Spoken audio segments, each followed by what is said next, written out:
Student, जैसे कि मैंने आपसे वादा करा था कि मैं आपके लिए अकाउंटेंसी की मोस्ट इंपॉर्टेंट वीडियोस लाऊंगा जिनमें से आपका अकाउंटेंसी बोर्ड एग्जामिनेशन का 101% पेपर फंसेगा। तो अगर आपने ये मदर बैच की सीरीज के सारे वीडियोस देख लिया अकाउंटेंसी का, तो आपका अकाउंटेंसी के एग्जाम में आपको अच्छे नंबर लाने से कोई रोक नहीं सकता। तो बिना टाइम वेस्ट किए हम अपनी फर्स्ट वीडियो को स्टार्ट कर लेते हैं। इस फर्स्ट वीडियो के अंदर हम बोर्ड एग्जामिनेशन का एक मोस्ट इंपॉर्टेंट टॉपिक डिस्कस कर लेते हैं जो अब की बार बोर्ड एग्जामिनेशन में 101% आना है। ये टॉपिक कौन सा है? ये है issue of debenture for consideration other than cash. ये कौन से चैप्टर का है? ये इश्यू ऑफ डिवेंचर चैप्टर का है। तो और आपको पता ही है कि डिवेंचर होता क्या है। Debenture is a written acknowledgement of डेब्ट। आपको पता है कि डिवेंचर एक रिटन एक्नॉलेजमेंट ऑफ डेब्ट है। मींस जब भी कंपनी को पैसे की जरूरत पड़ती है तो कंपनी क्या करती है? डिवेंचर इश्यू कर देती है मार्केट के अंदर, और डिवेंचर इश्यू करके मार्केट से पैसा उठा लेती है। ठीक है, ये क्या है? कंपनी का डेब्ट है, कंपनी का कर्जा है, और इस डेब्ट पे कंपनी को इंटरेस्ट देना पड़ता है, चाहे कंपनी का फायदा हो चाहे कंपनी का नुकसान हो। और आपको यह बात भी पता है कि डिवेंचर का जो मेन हेड है वो नॉन करंट लायबिलिटी है, बिकॉज डिवेंचर जो होते हैं वो लॉन्ग टर्म बोरोइंग्स होते हैं। मींस डिवेंचर का जो सब हेड है वो लॉन्ग टर्म बोरोइंग्स है, और जो मेन हेड है वो नॉन करंट लायबिलिटी है। मींस डिवेंचर के जरिए जब भी कंपनी मार्केट से पैसा उठाती है तो वो लॉन्ग टर्म के लिए उठाती है। जब भी कंपनी को लॉन्ग टर्म के लिए पैसे की जरूरत पड़ती है तो कंपनी क्या करती है? डिवेंचर इश्यू करके मार्केट से पैसा उठा लेती है। आपको यह बात भी पता है जो कंपनी डिवेंचर इश्यू करती है वो किस पर करती है? देखिए, जो कंपनी डिवेंचर इश्यू करती है वो करती है इश्यू पार पर। ये पार का मतलब क्या है? सबसे पहली चीज मैं आपको बता देता हूं, फेस वैल्यू। देखिए, सपोज करिए एक डिवेंचर जो है वो 100 रुपए का है। अगर कंपनी अपना 100 रुपए का डिवेंचर 100 रुपए में बेचती है तो उसे इश्यूड एट पार बोलती है। ठीक है, अगर 100 रुपए का डिवेंचर है, 100 रुपए में इश्यू करेगी, फेस वैल्यू पे इश्यू कर देगी, तो उसे इश्यूड एट पार बोला जाएगा।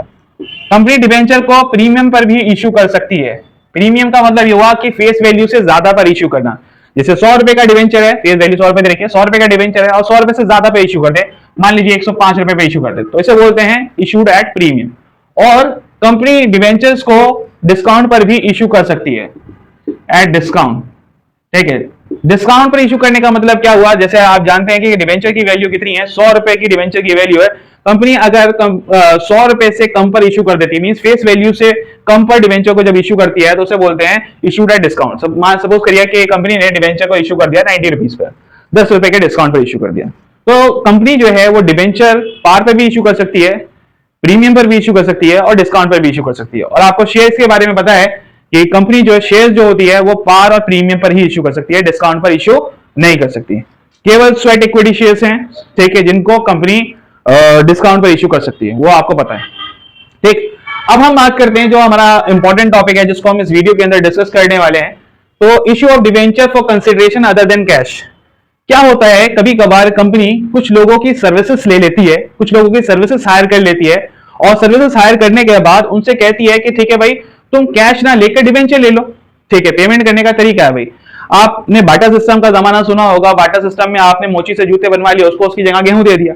ठीक है, तो अब क्या होता है, इसी तरीके से कंपनी क्या काम करती है? कंपनी ये कहती है कि भाई जिससे भी सर्विसेज लेती है उससे कहती है कि ठीक है भाई, तुमने मेरे सर्विसेज दी है, सर्विसेज के बदले में तुम डिवेंचर्स ले लो। ठीक है, तो कंपनी क्या कर सकती है कि सर्विसेज के बदला जो सर्विस का पेमेंट है वो किसमें कर सकती है?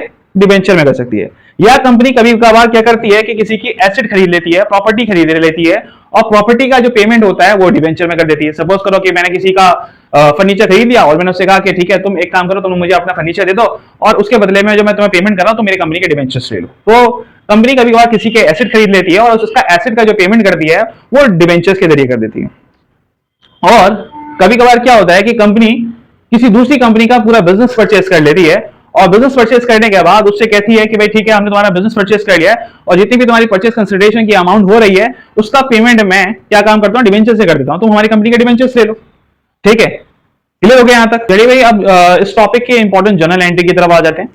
आप लोगों को प्रमोटर के बारे में पता होगा। प्रमोटर वो बंदे होते हैं जो बिजनेस का इनकॉर्पोरेशन कराते हैं। तो ये इनकॉर्पोरेशन कराने के बदले में कंपनी से चार्ज करते हैं। ठीक है, अपनी सर्विस के बदले में चार्ज करते हैं कंपनी से। तो ये चार्ज कंपनी के लिए कौन सा चार्ज कहलाता है? ये कंपनी के लिए इनकॉर्पोरेशन का चार्ज कहलाता है। तो कंपनी इनकॉर्पोरेशन चार्ज के लिए एंट्री बनाती है। कंपनी बनाती है इनकॉर्पोरेशन एक्सपेंस अकाउंट डेबिट और preliminary expenses account debit to promoters account. Company ये एंट्री बनाती है इनकॉर्पोरेशन एक्सपेंस अकाउंट डेबिट या preliminary expense account debit to promoters account. ये इनकॉर्पोरेशन का एक्सपेंस ड्यू करने की एंट्री बनती है, इनकॉर्पोरेशन एक्सपेंसेस पेबल। यहां पर ये कंपनी ने बनाई एंट्री इनकॉर्पोरेशन के एक्सपेंसेस को ड्यू करने की। अब आपको अगला एक एक्सपेंस पता होगा कंपनी का, वो है अंडर राइटिंग कमीशन के बारे में। अंडर राइटर के बारे में आप जानते हैं, अंडर राइटर वो बंदे होते हैं जो कंपनी के शेयर्स या डिबेंचर बिकवाने की जिम्मेदारी लेते हैं और अपनी सर्विसेज के बदले में वो अंडर राइटिंग कमीशन लेते हैं। अंडर राइटिंग कमीशन की कंपनी क्या एंट्री बनाती है, general entry. Company general entry बनाती है under writing commission account debit, क्योंकि पता है आपको अंडर राइटिंग कमीशन जो है वो कंपनी का एक्सपेंस है, इसलिए कंपनी को इसे डेबिट करना पड़ता है, बिकॉज एक्सपेंसेस आर डेबिटेड। जैसे इनकॉर्पोरेशन भी एक्सपेंस है, इसलिए इसको डेबिट कर दिया गया और अंडर राइटर्स को क्रेडिट कर दिया जाएगा टू अंडर राइटर्स अकाउंट। यहाँ पर अंडर राइटर के अकाउंट को क्रेडिट इसलिए कर दिया गया क्योंकि अंडर राइटर हमारे क्रेडिटर्स हो गए। जब एक्सपेंसेस ड्यू हो गए तो अंडर राइटर्स हमारे क्या हो गए, क्रेडिटर्स हो गए, इसलिए क्रेडिटर्स को हम क्रेडिट कर देते हैं। और यहां पे नरेशन लिख देंगे अंडर राइटिंग कमीशन पेएबल। आई होप ये दोनों एंट्रीज आपको आ गई होंगी, ये इनकॉर्पोरेशन एक्सपेंसेस ड्यू की है और ये अंडर राइटिंग कमीशन की ड्यू की एंट्री। इस एंट्री का आप स्क्रीनशॉट ले लीजिए। आई होप आपने स्क्रीनशॉट ले लिया होगा। अब नेक्स्ट जनरल एंट्री पे पहुंचते हैं। मान लीजिए कंपनी ने किसी बंदे से जो है एसेट परचेस कर ली, उस कंडीशन में क्या जनरल एंट्री बनेगी? उस कंडीशन में जनरल एंट्री बनेगी सन्ड्री एसेट्स अकाउंट डेबिट। क्या करेंगे? Sundry asset account debit means जो भी एसेट खरीदी हो, अगर प्लान एंड मशीनरी खरीदी है तो प्लान एंड मशीनरी डेबिट हो जाएगी, फर्नीचर खरीदा है तो फर्नीचर डेबिट हो जाएगा, कंप्यूटर खरीदा है तो कंप्यूटर डेबिट हो जाएगा, और जिस भी बंदे से खरीदा है उस वो क्रेडिट हो जाएगा। ठीक है, अगर उसका नाम दे रखा है तो ठीक है, उसका नाम लिख देंगे, अगर नाम नहीं दे रखा तो टू वेंडर्स लिख देंगे, टू वेंडर्स अकाउंट। तो ये बात ध्यान रखनी है कि अगर कभी भी कंपनी एसेट परचेस कर लेती है तो एसेट आ जाती है, डेबिट वर्ड कम्स इन, इसलिए एसेट को डेबिट कर दिया जाएगा, एंड क्रेडिट द गिवर, इसलिए वेंडर के अकाउंट को क्रेडिट कर दिया जाएगा। इसकी नरेशन लिख दी जाएगी बीइंग सन्ड्री एसेट परचेज। अगर आपने प्लांट परचेज करा है तो आप लिख दीजिएगा बीइंग प्लांट परचेज। ठीक है, फर्नीचर परचेज करा है तो बीइंग फर्नीचर परचेज। ठीक है, तो आई होप ये एंट्री समझ में आ गई होगी। कभी कभार कंपनी क्या काम करती है, किसी का पूरा बिजनेस परचेज कर लेती है। जब बिजनेस परचेज कर लेती है तो उसकी एसेट भी परचेज कर लेती है और उसकी लायबिलिटीज भी परचेज कर लेती है। सपोज करिए हम एक एग्जांपल ले रहे हैं कि मान के चलिए हमने किसी दूसरी कंपनी की एसेट्स और लायबिलिटी परचेज कर ली, तो जितनी भी हमने उसकी एसेट परचेज करी होंगे उन सब एसेट को हम क्या कर देंगे, डेबिट कर देंगे। मान लीजिए वो एसेट जो है वो 10 रुपए की है, ठीक है, तो हमने सन्ड्री एसेट को डेबिट कर दिया 10 रुपए से। फिर लिखेंगे जितनी भी उसकी लायबिलिटी है उन सबको क्रेडिट कर देंगे टू सन्ड्री लायबिलिटीज। मान के चलिए 5 रुपए की सन्ड्री लायबिलिटीज हैं, ठीक है, दे रखी है क्वेश्चन के अंदर, एसेट भी दे रखी है और लायबिलिटी भी दे रखी है। ठीक है, सन्ड्री एसेट डेबिट कर दी और आपने लायबिलिटी जो है वो क्रेडिट कर दी। अब ये नहीं बताया कि कितने रुपए का बिजनेस परचेज करा है। ठीक है, तो आपको क्या करना है, आपने ये देखना है कि एसेट कितने रुपए की है, 10 रुपए की दे रखी है, लायबिलिटी कितने की दे रखी है, 5 रुपए की दे रखी है। तो इसका मतलब जो है बिजनेस जो परचेज करा है हमने जिस बंदे से, उस बंदे से हमने जो बिजनेस परचेज करा वो कितने रुपए परचेज करा है, 5 रुपए का। तो देखिए 10 रुपए की एसेट है, 5 रुपए की लायबिलिटी है, दोनों को माइनस कर दीजिए, जो भी बैलेंसिंग फिगर आ जाएगी उसका मतलब यह है कि हमने उतने रुपए का उसका बिजनेस परचेज करा है। अगर उस बंदे का नाम दे रखा है तो ठीक है, अगर नहीं दे रखा तो आप वेंडर अकाउंट लिख देंगे, टू वेंडर्स अकाउंट 5 रुपए से। यहां लिखेंगे बिजनेस परचेज। अब अगर किसी का नाम दे रखा है तो उसका नाम दे देंगे उस कंपनी का जिससे हमने खरीदा है, नहीं दे रखा तो being business purchase from vendor. Clear हो गई थी चीज, यहां तक चीजें समझ में आ गई। और अगला एक एग्जांपल लेते हैं हम इसका। मान लीजिए कि हमने किसी बंदे का बिजनेस परचेज करा है, उसकी एसेट परचेज करी है, तो क्या करेंगे, सन्ड्री एसेट्स अकाउंट हम कर देंगे डेबिट। मान के चलिए 10 रुपीज का खरीदा, ये दे रखा है क्वेश्चन के अंदर कि 10 रुपए का उसका बिजनेस परचेज करा, तो सन्ड्री एसेट अकाउंट हो जाएगा डेबिट। उसकी लायबिलिटीज भी दे रखी है, तो आप जितनी भी लायबिलिटीज दे रखी होंगी उनको सन्ड्री लायबिलिटीज अकाउंट क्रेडिट कर देंगे, उनको क्रेडिट करने वाला 2 लिख देंगे, टू सन्ड्री लायबिलिटी उनको क्रेडिट कर देंगे। मान के चलिए वो दे रखी है 4 रुपए की। अब ये भी दे रखा है कि हमने जिससे बिजनेस परचेज करा है वो कितने रुपए का परचेज करा है। मान के चलिए हमने जिससे बिजनेस परचेज करा है उसका अगर नाम दे रखा है तो उसका नाम लिख देंगे, और अगर नाम नहीं दे रखा तो वेंडर लिख देंगे। मान के चलिए हमने वेंडर से जो बिजनेस परचेज करा है तो वेंडर्स अकाउंट करके लिख देंगे 5 रुपए का, तो ये वेंडर से जो बिजनेस परचेज करा है वो 5 रुपए का। तो अगर हमने यहाँ देखा कि हमारा डेबिट साइड का जो टोटल आ रहा है वो 10 रुपए आ रहा है और क्रेडिट साइड का जो टोटल आ रहा है वो क्या आ रहा है, 9 रुपए आ रहा है, तो हमारा क्रेडिट साइड का जो टोटल है वो कम आ रहा है। कितने रुपए से कम आ रहा है, 1 रुपए से कम आ रहा है। जब ऐसा होता है कि एसेट्स दे रखी हैं, लायबिलिटी दे रखी है और वेंडर का ये भी अमाउंट दे रखा है कि वेंडर से हमने बिजनेस कितने रुपए का परचेज करा है और हमारा क्रेडिट साइड का टोटल कम आ रहा होगा, तो बैलेंसिंग फिगर जो आएगी हमारी वो कैपिटल रिजर्व में आएगी। किसमें आएगी? कैपिटल रिजर्व में। तो to capital reserve balancing figure आ जाएगी हमारी कितने रुपए? 1 रुपए। यहां लिख देंगे being business purchase. I hope ये चीज समझ में आ गई होगी आपके। अब मान लीजिए अब ये होता है कि क्रेडिट साइड का टोटल ज्यादा है और डेबिट साइड का टोटल कम है, तो बैलेंसिंग फिगर जो निकल कर आएगी वो गुडविल निकल कर आएगी।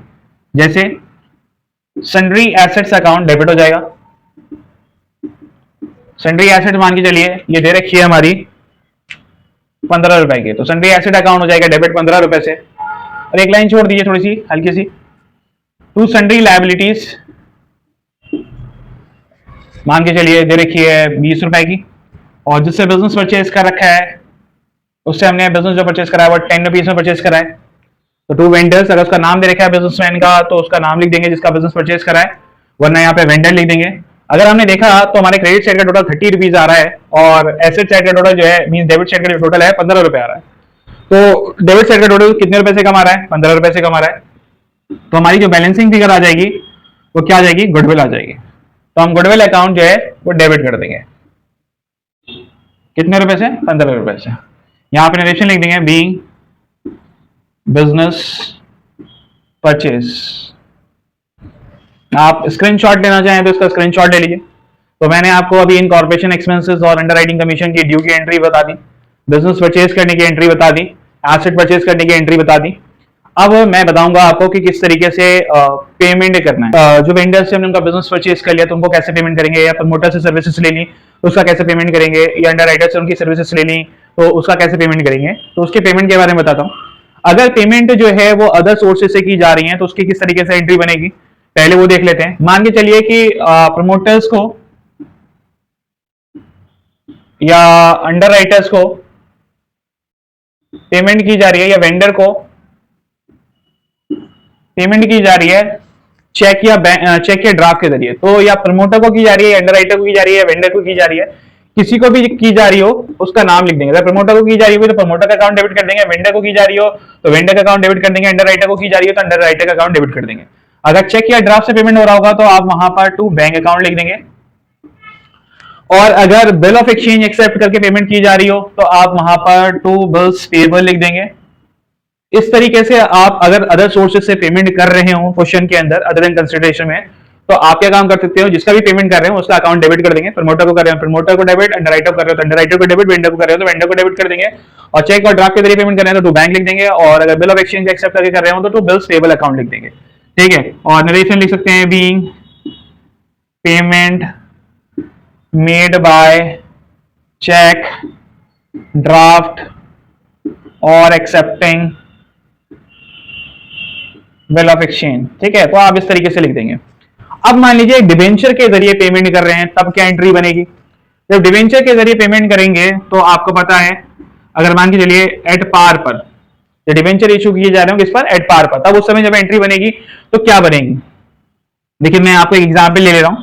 मान के चलिए डिबेंचर की फेस वैल्यू जो है वो 100 रुपए और इशू जो कर रहे हैं वो 100 रुपए पे कर रहे हैं, और रिडेम्पशन के बारे में कुछ नहीं कह रखा, इस मतलब रिडेम्पशन भी 100 रुपए पे होगा। ऐसी कंडीशन में पेमेंट की क्या एंट्री बनेगी वो समझ लीजिए। ठीक है, एट पार पर ऐसी कंडीशन में जो भी बंदा है जिसको भी पेमेंट कर रहे हैं, अगर प्रमोटर है तो प्रमोटर, अंडरराइटर है तो अंडरराइटर, या वेंडर है तो वेंडर, इनका अकाउंट डेबिट कर देंगे।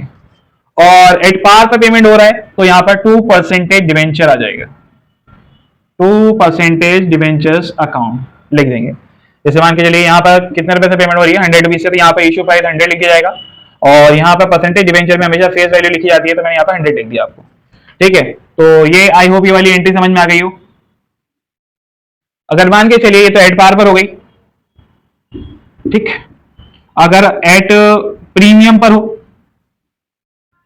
डिबेंचर की फेस वैल्यू 100 रुपीज दे रखी है, इश्यू प्राइस दे रखा है मान के चलिए 105 मींस 100, इसकी फेस वैल्यू और 5 रुपए इसका प्रीमियम का प्राइस है। तो ऐसी कंडीशन में क्या काम करेंगे भाई? सेम चीज करनी है, प्रमोटर, अंडरराइटर जिसको भी पेमेंट कर रहे हो उसका अकाउंट तो आपने कर देना है, या वेंडर उसका अकाउंट तो कर देना है डेबिट। कौन सी अमाउंट से करना है? इश्यू प्राइस से। इश्यू प्राइस कितने रुपए का दे रखा है? 105, तो यहाँ पर आपने 105 लिख दिया। ठीक है, 2% डिवेंचर, जो भी परसेंटेज दे रखी है डिवेंचर की वो लिख देंगे यहाँ पर टू डिवेंचर्स अकाउंट। और यहाँ पे परसेंटेज डिवेंचर में मैंने आपको बताया था फेस वैल्यू लिखते हैं, तो आप यहाँ पे फेस वैल्यू लिख सकते हैं 100 रुपए, ठीक है।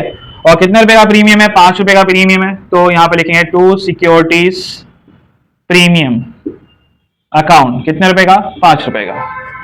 आई होप ये वाली जनरल एंट्री क्लियर हो गई होगी आप। अभी इसका आप स्क्रीनशॉट ले लीजिए। अब मान के चलिए डिवेंचर को डिस्काउंट पर इशू करा होगा वेंडर्स को या प्रमोटर को। मान के चलिए फेस वैल्यू जो है वो 100 रुपीज दे रखी है और इशू करा हुआ 90 रुपीज पर, और रिडेम्पशन की कोई भी बात नहीं क्या रखी हो, तो मानेंगे रिडेम्पशन 100 पे ही होना है। तो ऐसी कंडीशन में क्या एंट्री बनेगी? जो भी प्रमोटर है, प्रमोटर को पेमेंट कर रहे हैं तो प्रमोटर, अंडर राइटर को कर रहे हैं तो अंडर राइटर, और वेंडर को कर रहे हैं मीन्स जिस भी कंपनी को कर रहे हैं जिससे जिसका बिजनेस परचेस करा था उसको कर रहे हैं, तो उसका अकाउंट डेबिट कर देंगे। और यहाँ पर 10 रुपए के डिस्काउंट पर इशू करा है, देख सकते हैं, ठीक है। यहाँ पर जो अमाउंट लिखी जाएगी प्रमोटर्स अकाउंट में वो इशू प्राइस वाली लिखी जाएगी, इशू वाली लिखी जाएगी, तो 90 रुपीज में इशू कर रहे हैं, ठीक है। और यहाँ पर जो है 10 रुपए का डिस्काउंट दिया है कंपनी, तो कंपनी का नुकसान हो गया, तो डिस्काउंट और इशू ऑफ डिवेंचर अकाउंट क्या हो जाएगा? वो डेबिट हो जाएगा। कितने रुपए से? 10 रुपए से। और 2% डिवेंचर अकाउंट लिख देंगे, ठीक है। यहाँ पर परसेंटेज डिवेंचर अकाउंट में मैंने बताया था क्या लिखते हैं? फेस वैल्यू लिखते हैं, तो यहाँ पर 100 रुपीज लिख देंगे। इसमें कोई प्रॉब्लम हो तो बताइए। तो आपको बता दिया मैंने पार पर, प्रीमियम पर और डिस्काउंट पर। अब हम बात करते हैं कि अगर मान लीजिए भाई डिवेंचर की जो फेस वैल्यू है वो 100 रुपीज है और जो डिवेंचर को इशू करा गया है वो 100 रुपीज में इशू करा गया है, बट जो रिडीम हो रहा है वो 105 रुपए पर हो रहा है। तो ऐसी कंडीशन में आप क्या एंट्री बनाएंगे? ऐसी कंडीशन में सबसे पहले आपने वही करना है जो मैंने बताया था कि आपको प्रमोटर, अंडर राइटर, ठीक है, वेंडर, इन सब को डेबिट कर देना है। अगर इनमें से कोई सा भी बंदा हो तो उसे डेबिट कर देंगे। अगर प्रमोटर है तो प्रमोटर को, अंडर राइटर है अंडर राइटर को, वेंडर है तो वेंडर को डेबिट कर देंगे। अब यहाँ पर देखा जा रहा है कि भाई 100 वाले जो है वो 100 में ही इशू करें, बट जो रिडेम्पशन होगा वो 105 पर होगा, मीन्स 5 रुपए ज्यादा पेमेंट करने पड़ेंगे, मीन्स 100 वाले के लिए 105 पेमेंट करने पड़ेंगे। तो क्या आ जाएगा? लॉस आ जाएगा। तो लॉस क्या होगा? Loss on issue of debenture account debit हो जाएगा। इस कंडीशन में क्या हो जाएगा? Loss on issue of debenture account debit, ठीक है। तो यहाँ प्रमोटर्स वाले में मैंने बताया था, ये प्रमोटर अंडर राइटर वाले में हमारे हमेशा हमारी कौन सी अमाउंट आती है? इशू वाली आती है, तो यहाँ पर हम 100 लिख देंगे। और लॉस कितने रुपए का है? हमें जब भी कंपैरिजन करते हैं तो फेस वैल्यू से हमेशा कंपैरिजन कीजिएगा। तो हमने कंपैरिजन करा तो देखा कि 5 रुपए का लॉस आ रहा है, 105 आया, तो 5 रुपए का लॉस हो गया। जब लॉस आता है तो लॉस साथ में अपने प्रीमियम और रिडेम्पशन को लेकर आता है। लॉस तो डेबिट होता है, बट प्रीमियम और रिडेम्पशन और डिवेंचर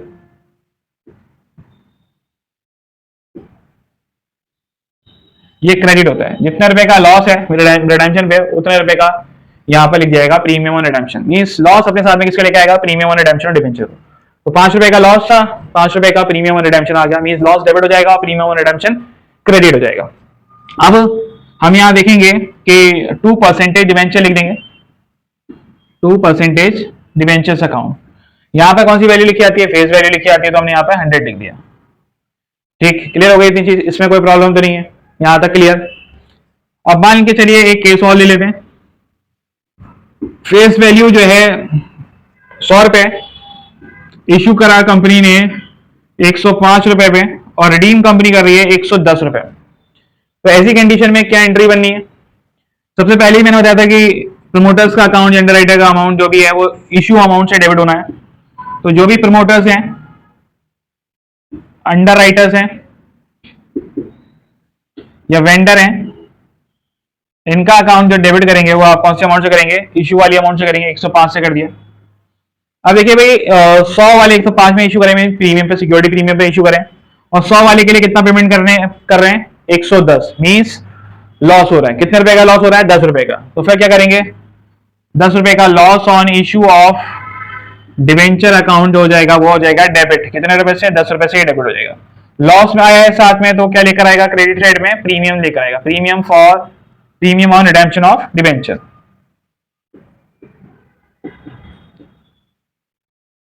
कितने रुपए से? 10 रुपए से। परसेंटेज डिवेंचर में हम क्या लिखेंगे? परसेंटेज डिवेंचर में हम फेस वैल्यू लिखेंगे, आपको पता ही है।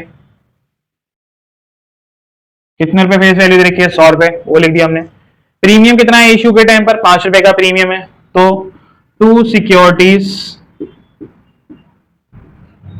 प्रीमियम अकाउंट 5 रुपए का। ये एंट्री आई होप आपको समझ में आ गई होगी, आप इसका स्क्रीनशॉट ले लीजिए।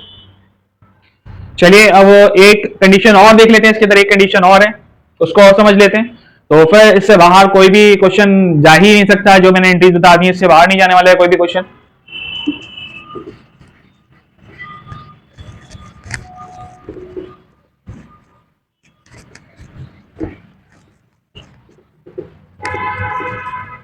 मान के चलिए भाई कि डिबेंचर की फेस वैल्यू है 100 और हम उसे इश्यू कर रहे हैं 95 पे, मतलब डिस्काउंट पर इश्यू कर रहे हैं और रिडीम हो रहा है 110 पे मींस 10 रुपए के लॉस पर। तो जब कंपैरिजन किया जाता है, मैंने बताया था हमेशा फेस वैल्यू से किया जाता है, ठीक है। और जो सबसे पहले जब प्रमोटर्स, अंडरराइटर या वेंडर को डेबिट करना है तो किस अमाउंट से करेंगे, इश्यू वाली से। तो यहाँ पे लिखेंगे promoters underwriter vendor account debit हो जाएगा कितने रुपए से, 95 से, ठीक है। देखिए एंट्री दो तरीके से बन सकती है, दोनों तरीके से मैं बता देता हूं आपको, ठीक है। तो 5 रुपए का डिस्काउंट है यहाँ पर, तो डिस्काउंट क्या है, हमारा नुकसान है तो उसको डेबिट कर देंगे। Discount on issue of debenture account क्या हो जाएगा, डेबिट हो जाएगा कितने रुपए से, 5 रुपए से। 100 वाले के लिए कितने देने हैं, 110 देने हैं, तो हमारा 10 रुपए का लॉस हो जाएगा। तो loss on issue of debenture account क्या हो जाएगा, डेबिट हो जाएगा कितने रुपए से, 10 रुपए से। जब लॉस आता है तो साथ में क्या लेकर आता है अपने, प्रीमियम ऑन रिडेम्पशन। तो premium on redemption of debenture कितने रुपए से, 10 रुपए से। जितने रुपए का लॉस होगा उतने रुपए से प्रीमियम ऑन रिडेम्पशन लिख दिया, मींस 10 रुपए थे ना यहाँ पे, देख रहे हैं, ठीक है। फिर उसके बाद क्या लिखा जाएगा, 2% डिवेंचर में मैंने आपको बताया था क्या लिखा जाता है, फेस वैल्यू लिखी जाती है। तो फेस वैल्यू है कितनी, 100 रुपए, तो यहाँ पे 100 रुपए लिख दी जाएंगे। इसमें कोई प्रॉब्लम हो तो बताइए, समझ में आ गया। अब देखिए इस एंट्री को एक तरीके से और बना सकते हैं, इन दोनों को कंबाइन कर सकते हैं, ठीक है। बुक में या बहुत सारे राइटर्स ने इन दोनों को कंबाइन करके लिया हुआ है, ठीक है। एग्जामिनर दोनों में से किसी भी तरीके से दे सकता है, दोनों तरीके आपको पता होना चाहिए। तो आप क्या काम करेंगे, प्रमोटर्स या अंडर राइटर या वेंडर अकाउंट को करना है हमें डेबिट 95 से, और ये डिस्काउंट और लॉस के अमाउंट को loss on issue of debenture के नाम से दिखा देना है। Loss on issue of debenture account debit हो जाएगा कितने रुपए से, 5 रुपए का डिस्काउंट और 10 रुपए का लॉस, टोटल 15 रुपए से दिखाएंगे। और to premium on redemption, premium on redemption और डिवेंचर को क्रेडिट कर लेंगे। देखिए प्रीमियम ऑन रिडेम्पशन और डिवेंचर उतना ही आएगा जितने रुपए का रिडेम्पशन के पर लॉस है। तो कितने रुपए का लॉस है, 10 रुपए का लॉस है, तो 10 ही रुपए यहां पर आएगा। और 2% डिवेंचर अकाउंट, इसमें जो आएगा हमारी वो फेस वैल्यू आएगी 100 रुपए, तो यहाँ पर 100 रुपए लिख देंगे। यहां तक आपको क्लियर हो गया। इसका अगर स्क्रीनशॉट लेना चाहें तो इसका स्क्रीनशॉट ले लीजिए। और मैं आपको एक चीज और बताता हूं कि अगर कोई भी डिस्काउंट होता है या लॉस होता है, ठीक है, तो उसे उसी साल रिटर्न ऑफ करना पड़ेगा। अगर सिक्योरिटी प्रीमियम का बैलेंस दे रखा है तो उससे रिटर्न ऑफ करेंगे, या नहीं दे रखा तो फिर उसको statement of profit and loss account से करेंगे। या जितनी अमाउंट सिक्योरिटी प्रीमियम से रिटर्न ऑफ हो सकती है उतना सिक्योरिटी प्रीमियम से रिटर्न ऑफ कर देंगे, और बाकी बची हुई अमाउंट को statement of profit and loss account से रिटर्न ऑफ कर देंगे। तो मैं भी लॉस को और डिस्काउंट को रिटर्न ऑफ करने की एंट्री बताता हूं, आप इसको कॉपी कर लीजिए, इसका स्क्रीनशॉट ले लीजिए। आपने स्क्रीनशॉट ले लिया, इसको रफ कर दूं।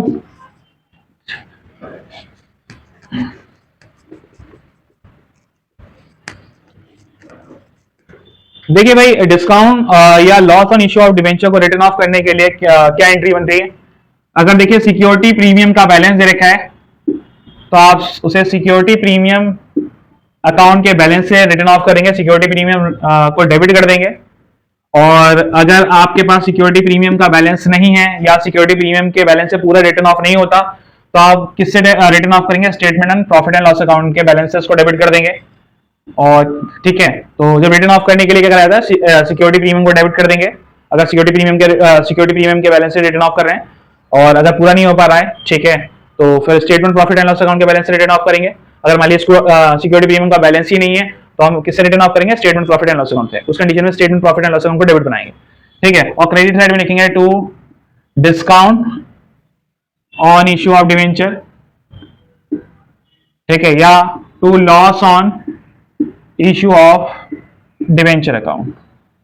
यहां आई होप ये एंट्री समझ में आ गई होगी। डिस्काउंट या loss on issue of debenture return of, clear हो गई यहां तक। इसमें ये एंट्री में कोई प्रॉब्लम तो नहीं है। चलिए अब मैं आपको बताता हूं कि number of debentures to be issued निकालते कैसे हैं। ठीक है, एक पॉइंट है इसके अंदर और, number of debentures to be issued कैसे निकाला जाएगा वो समझ लीजिए। Number of debentures to be issued निकालने का फॉर्मूला है purchase consideration divided by issue price. देखिए, परचेज कंसिडरेशन का मतलब यह है कि जितनी अमाउंट आप डिवेंचर के जरिए पेमेंट करने जा रहे हैं वो परचेज कंसिडरेशन में लिखी आएगी। तो सपोज करिए कि आप 2 लाख रुपए का आपने किसी का बिजनेस परचेज करा था और आपने उसकी 50,000 की अमाउंट पेमेंट कर दी कैश में, बची कितने की अमाउंट 1.5 लाख की, तो परचेज कंसिडरेशन उस कंडीशन में 1.5 लाख रुपए को, तो यहाँ पे 1.5 लाख रुपए रखेंगे। अगर मान लीजिए आपने पूरे 2 लाख रुपए के पेमेंट क्या कहते हैं, पूरे 2 लाख रुपए की पेमेंट आप डिवेंचर से करना चाहते हैं तो परचेज कंसिडरेशन आपका 2 लाख रुपए हो जाएगा। अब इश्यू प्राइस कैसे क्या होगा, अगर आपकी मान के चलिए जो अगर आप अपने किसी भी डिवेंचर की फेस वैल्यू जो है वो 100 रुपए है, अगर आप अपने डिवेंचर को 100 रुपए पे इश्यू कर रहे हो, ठीक है, तो उस कंडीशन में जो आपका इश्यू प्राइस हो जाएगा वो 100 रुपए हो जाएगा। मीन जब पार पे कर रहे हो तो जितने रुपए का है वही आपका इश्यू प्राइस हो जाएगा। मान के चलिए आप जो है 100 वाला डिवेंचर जो इश्यू करने जा रहे हो वो 10% प्रीमियम पे करने जा रहे हो, ठीक है, तो ऐसी कंडीशन में जो आपका इश्यू प्राइस हो जाएगा वो कितना हो जाएगा 110 रुपए। मीन 100 का 10% निकाल देंगे तो कितना जाएगा 10 रुपए, तो ये 100 + 10 हो जाएगा, ठीक है, तो आपका इश्यू प्राइस 110 हो जाएगा। अगर आप डिस्काउंट पर इश्यू कर रहे हो अपने डिवेंचर को, ठीक है, तो क्या काम करेंगे, आप फेस वैल्यू में से डिस्काउंट माइनस कर देंगे तो उस कंडीशन में इश्यू प्राइस आपका क्या हो जाएगा 90 रुपए हो जाएगा। जैसे कि 100 का 10 निकाला तो आपने कितना गया 10 आ गया, तो 100 में से आपने 10 माइनस कर दिया तो आपका इश्यू प्राइस 90 आ गया। तो इश्यू प्राइस अगर आप अपने डिवेंचर को इश्यू कर रहे हो 100 पर तो यहाँ पे इश्यू प्राइस 100 आ जाएगा, ठीक है, और अगर आप प्रीमियम पे कर रहे हो तो 110 आ जाएगा और डिस्काउंट पे कर रहे हो तो 90 आ जाएगा। मीन जो भी फेस वैल्यू दे रखी होगी, ठीक है, जो भी कंडीशन दे रखी होगी उसके अकॉर्डिंग आप इश्यू प्राइस अपना निकाल लेंगे। यहां तक ये टॉपिक का ये आप स्क्रीनशॉट ले लीजिए।